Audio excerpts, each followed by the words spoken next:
कुंभ मेले का आयोजन 4 जगहों पर किया जाता है। 4 जगहों में एक आपका प्रयागराज है, दूसरा हरिद्वार है, तीसरा नासिक और चौथा उज्जैन। ठीक है, कैसे निर्धारित होती है कुंभ मेले की जगह, ये भी आप जान लीजिए। देखिए, सूर्य, चंद्रमा, गुरु यानी बृहस्पति ग्रहों की स्थिति के आधार पर इस स्थान का निर्धारण भी होता है या निर्धारण किया जाता है, ये आपको यहाँ याद रखना है। ठीक है, चलिए तो साथियों देख लेते हैं। अब हम एमसीक्यू क्वेश्चन सॉल्व करेंगे जो कि आपके एग्जाम के दृष्टिकोण से बहुत ही इंपॉर्टेंट है। और पहला क्वेश्चन है, महाकुंभ मेला 2025 कब से आयोजित होने वाला है या कब से आयोजित हुआ? तो भाई देखिए, महाकुंभ मेला 2025 जो है ये कब से आयोजित हुआ? तो करेक्ट आएगा 13 जनवरी 2025 से। ऑप्शन नंबर भी करेक्ट होगा, 13 जनवरी 2025 से। और इसका समापन कब होगा? तो 26 फरवरी 2025 को, महाशिवरात्रि के दिन, याद रखना। देखिए, कुंभ मेला 2025 कितने दिनों तक चलेगा? तो भाई कुंभ मेला जो है 2025 ये कितने दिनों तक चलेगा? करेक्ट आएगा ऑप्शन नंबर सी, 45 डेज तक, यानी 45 दिनों तक ये चला। ठीक है, अगला है, कुंभ मेला 2025 कहाँ आयोजित किया जा रहा है? तो भाई कुंभ मेला 2025 या महाकुंभ मेला 2025 का आयोजन कहाँ पर हो रहा है? देखिए, करेक्ट होगा option number D, Prayagraj, Uttar प्रदेश में। याद रखेंगे, ऑप्शन नंबर डी करेक्ट होगा। बिल्कुल सुपर फास्ट 45 क्वेश्चंस आपको सॉल्व कराएंगे आज के इस वीडियो में, जो कि बहुत ही इंपॉर्टेंट है। देखिए, नेक्स्ट है, त्रिवेणी संगम का संबंध किन नदियों से है? तो ये त्रिवेणी संगम का आप फोटो यहाँ देख सकते हैं। ठीक है, यही इसी को बोला जाता है त्रिवेणी संगम, जो कि प्रयागराज उत्तर प्रदेश में है। किन नदियों से संबंधित है ये पूछा जा रहा है। तो देखिए, करेक्ट आएगा गंगा, यमुना और सरस्वती। गंगा, यमुना और Saraswati, option number A correct आएगा। महाकुंभ में होने वाले स्नान को क्या कहा जाता है? तो वह महाकुंभ में जो स्नान होता है ना साथियों, सभी लोग जो डुबकी लगाते हैं, उस स्नान को क्या कहा जाता है? देखिए, करेक्ट आएगा शाही स्नान। राइट है ऑप्शन नंबर बी, शाही स्नान, याद रखना। अगला है, कुंभ मेला 2025 के लिए लॉन्च किए गए मोबाइल ऐप का नाम क्या है? देखिए, कुंभ मेला 2025 के लिए लॉन्च किए गए जो मोबाइल ऐप है उसका नाम है महाकुंभ मेला 2025 ऐप। ठीक है, ऑप्शन नंबर सी करेक्ट होगा, महाकुंभ मेला 2025 ऐप। आगे देखिए, क्वेश्चन नंबर 7 है, कुंभ मेला 2025 के दौरान कितने शाही स्नान की योजना बनाई गई है? तो भाई कुंभ मेला 2025 के दौरान कितने शाही स्नान की योजना बनाई गई है? तो देखिए, करेक्ट आएगा 6 प्रकार के शाही स्नान के, 6 शाही स्नान की योजना। ठीक है, मैं आपको बताऊंगा अभी 6 शाही स्नान कब कब के योजना बनाई गई है। देखिए, पहला शाही स्नान कौन सी तिथि है, या पहला शाही स्नान कौन सी तिथि पर किया गया? तो देखिए, करेक्ट आएगा ऑप्शन नंबर डी, 13 जनवरी 2025 को। देखिए, जो 6 शाही स्नान है वो कब कब है? एक आपका 13 जनवरी को, जो कि पौष पूर्णिमा के दिन किया गया। दूसरा मकर संक्रांति के दिन 14 जनवरी को शाही स्नान किया गया। तीसरा मौनी अमावस्या के दिन 29 जनवरी को किया गया। चौथा जो है बसंत पंचमी के दिन 3 फरवरी को किया गया। पांचवा जो है माघी पूर्णिमा के दिन 12 फरवरी को किया गया। और छठवां और अंतिम महाशिवरात्रि के दिन 26 फरवरी को शाही स्नान किया जाएगा। ठीक है, अगला है, एक ही स्थान पर 2 महाकुंभ मेलों के बीच का समय अंतराल क्या होता है? देखिए, एक ही स्थान पर, ठीक है, 2 महाकुंभ मेलों के बीच का जो समय अंतराल होता है वो होता है साथियों 144 वर्ष का, जो कि इस बार जो महाकुंभ का आयोजन प्रयागराज में किया गया है वो 144 वर्ष बाद ही आयोजन इसका हुआ है, याद रखना। महाकुंभ मेले को यूनेस्को द्वारा अमूर्त सांस्कृतिक विरासत के रूप में किस वर्ष मान्यता दी गई थी? तो महाकुंभ मेले को यूनेस्को द्वारा अमूर्त सांस्कृतिक विरासत के रूप में किस वर्ष मान्यता दी गई थी? तो 2017 में। ऑप्शन नंबर भी करेक्ट होगा, 2017। ये आपके एग्जाम के दृष्टिकोण से बहुत ही इंपॉर्टेंट है, याद रखिएगा 2017 में। ठीक है, चलिए आगे देखते हैं। नेक्स्ट है, 16 जनवरी से 24 फरवरी 2025 तक संस्कृति का महाकुंभ किस कार्यक्रम में आयोजित किया जा रहा है? तो करेक्ट आएगा महाकुंभ मेले में, ऑप्शन नंबर सी।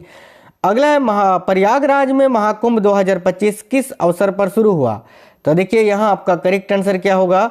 तो भाई राइट आंसर होगा साथियों पौष पूर्णिमा के समय 13 जनवरी को, ऑप्शन नंबर बी। अगला है, महाकुंभ मेला एक ही स्थान पर कितनी बार आयोजित होता है? तो महाकुंभ मेला जो है एक ही स्थान पर प्रत्येक 12 वर्ष बाद आयोजित होता है, ऑप्शन नंबर बी, प्रत्येक 12 वर्ष में। कौन सी नदी महाकुंभ मेले से संबंधित नहीं है?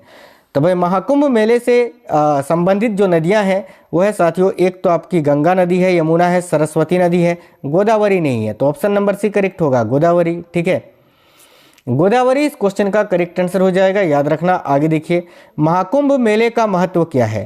देखिए महाकुंभ मेला जो है इसका महत्व क्या है, तो ऑप्शन नंबर ए ज्योतिषीय संरेखन। याद रखना ये क्वेश्चन पूछा जाता है, ज्योतिषीय संरेखन वाला। अगला है, कौन सा हिंदू धर्म ग्रंथ कुंभ मेले की उत्पत्ति का वर्णन करता है।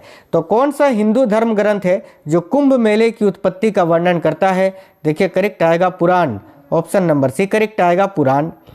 कौन सा शहर कुंभ मेले का मेजबान नहीं है, यानी इनमें से कौन सा शहर है जो कुंभ मेले का मेजबानी नहीं करता है। तो 4 जगहों पर कुंभ मेले का आयोजन होता है, जैसे कि मैंने आपको अभी बताया था सबसे स्टार्टिंग में ही। चारों में से एक आपका हरिद्वार है, एक उज्जैन, एक नासिक और एक प्रयागराज। वाराणसी तो नहीं आता है, तो ऑप्शन नंबर बी करेक्ट आएगा वाराणसी। आगे देखिए, अंग्रेजी शब्द में कुंभ शब्द का अर्थ क्या होता है। तो भाई अंग्रेजी शब्द में कुंभ शब्द का अर्थ होता है बर्तन। ऑप्शन नंबर बी करेक्ट आएगा बर्तन। कुंभ मेले के दौरान भक्तों की प्राथमिक गतिविधि क्या है। तो भाई कुंभ मेले के दौरान भक्तों की जो प्राथमिक गतिविधि होती है वो होती है नदी में पवित्र डुबकी। ठीक है, नदी में पवित्र डुबकी। महाकुंभ मेले के प्राथमिक आयोजक कौन होते हैं। तो महाकुंभ मेले के जो प्राथमिक आयोजक हैं वो कौन है, तो याद रखना हिंदू धार्मिक संप्रदाय। ऑप्शन नंबर बी हिंदू धार्मिक संप्रदाय। अगला है, किस भारतीय राज्य ने 2019 महाकुंभ मेले की मेजबानी की थी। तो किस भारतीय राज्य ने 2019 महाकुंभ मेले की मेजबानी की थी। देखिए राइट होगा उत्तर प्रदेश नहीं, ऑप्शन नंबर भी करेक्ट आएगा। महाकुंभ मेले के दौरान पवित्र डुबकी लगाने का मुख्य उद्देश्य क्या है। तो महाकुंभ मेले के दौरान पवित्र डुबकी लगाने का जो मुख्य उद्देश्य है वो क्या है, तो पापों का शुद्धिकरण करना। करेक्ट आएगा ऑप्शन नंबर बी। परंपरागत रूप से पहला महाकुंभ मेला किस वर्ष माना जाता है। देखिए परंपरागत रूप से पहला महाकुंभ मेला जो है वह किस वर्ष हुआ ऐसा माना जाता है। तो करेक्ट आएगा 7वीं शताब्दी ईस्वी में। ऑप्शन नंबर बी 7वीं शताब्दी ईस्वी याद रखेंगे।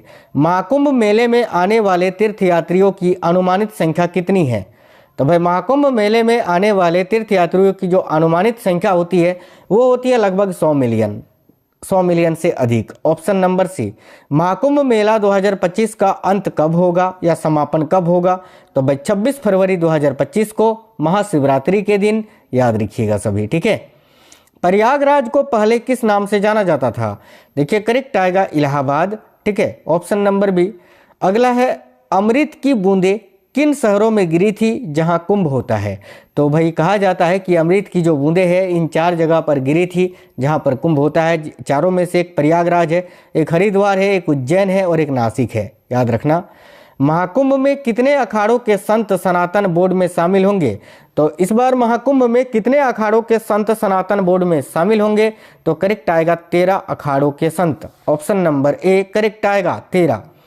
पिछली बार प्रयागराज में महाकुंभ का आयोजन कब हुआ था। तो पिछली बार प्रयागराज में महाकुंभ का आयोजन 2013 में हुआ था। ऑप्शन नंबर बी करेक्ट होगा 2013। वर्तमान में उत्तर प्रदेश के मुख्यमंत्री कौन है। तो साथियों वर्तमान में उत्तर प्रदेश के जो मुख्यमंत्री हैं वह Yogi Adityanath ji. Option number B. अगला क्वेश्चन है, कौन सा आयोजन मानव इतिहास में किसी भी धार्मिक, सांस्कृतिक या सामाजिक आयोजन के लिए सबसे बड़ी सभा को चिन्हित करता है। तो भाई करेक्ट आएगा प्रयागराज में महाकुंभ। Option number C. फरवरी 2025 में महाकुंभ मेले के दौरान त्रिवेणी संगम पर पवित्र स्नान करने वाले भारत के राष्ट्रपति कौन थे या थी। तो करेक्ट आएगा Droupadi Murmu. Option number B. अगला है, महाकुंभ 2025 के दौरान पीएम मोदी ने कहां पवित्र डुबकी लगाई। तो करेक्ट आएगा त्रिवेणी संगम प्रयागराज में। अगला है, महाकुंभ 2025 के दौरान प्रयागराज में त्रिवेणी संगम में किस राजा ने पवित्र स्नान किया। तो ऑप्शन नंबर सी करेक्ट आएगा राजा जिग्मे खेसर नामग्याल वांगचुक ने, जो कि साथियों भूटान के राजा हैं, भूटान देश के ये राजा हैं। इनका फोटो दिख सकते हैं साइड में, योगी आदित्यनाथ जी हैं। ठीक है, आगे देखिए, भारत में सबसे पुराना कुंभ मेला स्थल कौन सा है। तो भाई भारत में सबसे पुराना जो कुंभ मेला स्थल है वो कौन सा है। करेक्ट आएगा Prayagraj Uttar Pradesh. Option number D.